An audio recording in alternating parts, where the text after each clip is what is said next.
like a jelly baby? They're awfully good. A simple no thank you would have sufficed.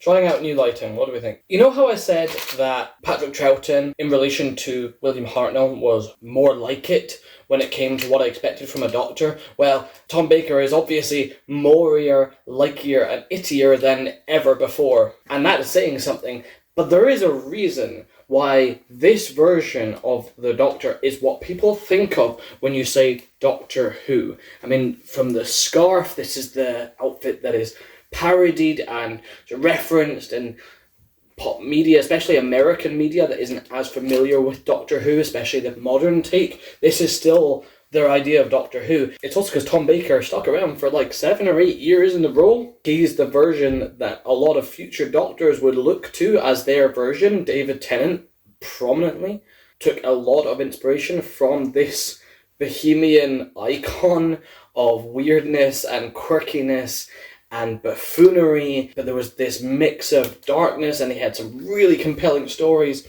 He was kind and he was quirky. He didn't come off as grumpy or standoffish, even in the more compelling or the more sort of dramatic moments. Yes, this Doctor could be clumsy or a buffoon and be silly and constantly offering people jelly babies, but when it came down to it, when this character, or this version of the character, was given stories like the one where he goes back in time and has to make the choice whether he's going to wipe out the Daleks before they're even born, and he decides not to. That's where we see this Doctor shine in the more dramatic moments. So you really felt the bond between him and his companions, especially Sarah Jane. Quite frankly, this Doctor is just one of the funniest Doctors. He has some hilarious moments. The only downside to this Doctor, I would argue, is the fact that because of issues behind the scenes, you could tell Tom Baker wasn't happy behind the scenes with the new showrunner, and it did affect his performance. His performance became more dour and a little bit less engaged as the years went on.